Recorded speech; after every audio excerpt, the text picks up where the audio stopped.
আসসালামু আলাইকুম। আল্লামা হোসেন সাঈদী একটি আন্দোলন, একটি ইতিহাস, একটি বিপ্লবের নাম। যাদের রক্তে সমস্যা আছে, জন্মগত সমস্যা আছে, তারা ছাড়া আল্লামা হোসেন সাঈদীকে সবাই ভালোবাসতেন, তারা মাহফিল শুনতেন, সম্মান করতেন, শ্রদ্ধা করতেন।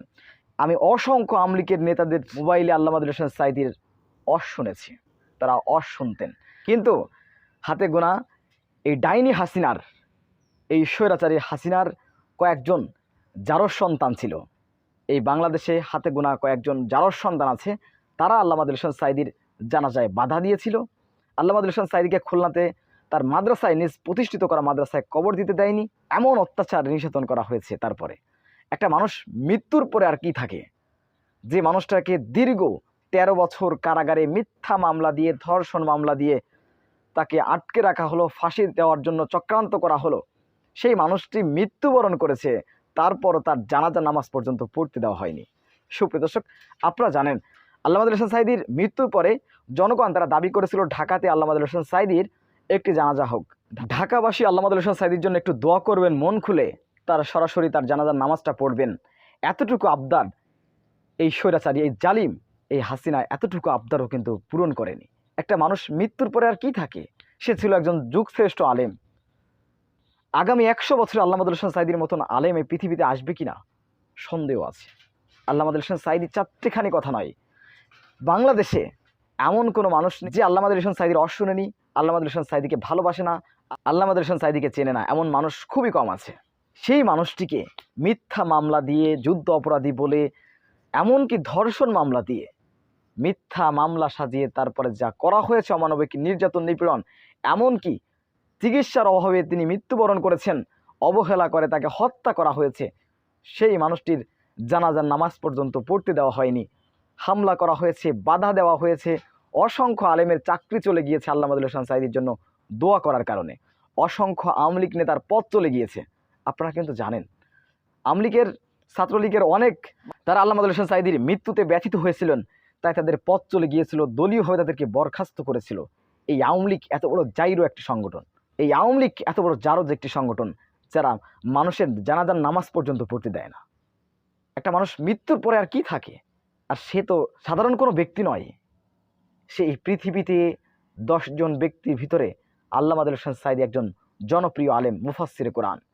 বাংলা ভাষাভাষী মানুষের কাছে আল্লামা হোসেন সাঈদী কি জিনিস! আপনার বাংলাদেশ নয়, শুধু ভারতে গিয়ে আল্লামা হোসেন সাঈদীর নাম বলেন, আমি বলছি কম, শুধু বাংলাদেশ নয়, ভারতে গিয়ে একটু আল্লামা হোসেন সাঈদীর নাম বলেন, মানুষটাকে কতটা শ্রদ্ধা করে, সম্মান করে, ভালোবাসে। এই আল্লামা হোসেন সাঈদীর জানাজা পর্যন্ত পড়তে দেওয়া হয়নি। এমনকি তিনি নসিহত করে গিয়েছিলেন তার নিজ প্রতিষ্ঠান খুলনায় যে সিদ্দিকিয়া মাদ্রাসা রয়েছে, তিনি নিজে প্রতিষ্ঠা করেছিলেন, সেই মাদ্রাসায় তাকে দাফন করা হবে, সেই দাফন পর্যন্ত এই আওয়ামী লীগের জারজ সন্তানরা তারা করতে দেয়নি। কত বড় জারজ হলে, কত বড় অবৈধ সন্তান হলে এত বড় একজন আলেমের কবর পর্যন্ত দিতে বাধা দেয়? আজ আল্লামা হোসেন সাঈদীর জন্য সারা বাংলাদেশের মডেল মসজিদগুলোতে, বিভিন্ন জায়গায় আল্লামা হোসেন সাঈদীর জন্য দোয়া করা হবে এবং তার জীবনী নিয়ে আলোচনা করবেন অনেকে।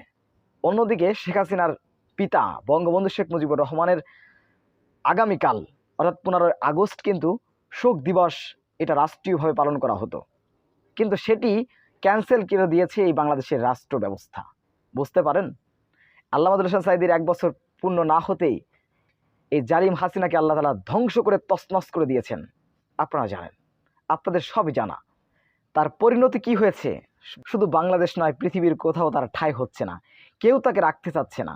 এই গণহত্যাকারী, এই লুটপাটকারী, এই দুর্নীতিবাজ, এই রাক্ষসী অবৈধ মহিলা, তার পরিণতি কি হবে আল্লাহ ভালো জানেন। আল্লাহ তাআলা আমাদের সামনে দেখিয়েছেন, আরও হবে। সে যা করেছে দেশের আলেম ওলামাদের সাথে, দেশের ইসলামী স্কলার আল্লামা হোসেন সাঈদীর মতন মানুষের বিরুদ্ধে যা করেছে, এছাড়াও বাংলাদেশে অসংখ্য আলেমের বিরুদ্ধেই রাক্ষসী ডাইনি স্বৈরাচারী মহিলা যা করেছে, তার ধ্বংস তো অনিবার্যই ছিল। সুপ্রিয় দর্শক, আল্লামা হোসেন সাঈদীকে বলে, আল্লামা হোসেন সাঈদীকে বলে ইহুদি আওয়ামী লীগের দালালের বাচ্চারা।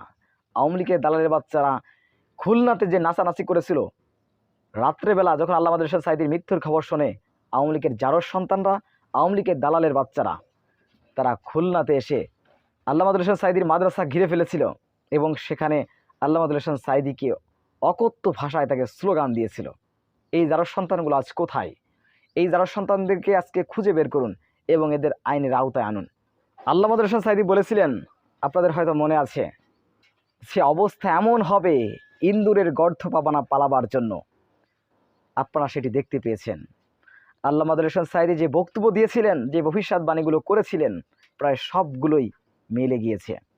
সুপ্রিয় দর্শক, তিনি বলেছিলেন সময় এমন আসবে ইন্দুরের গর্ধ পাবানা পালাবার জন্য।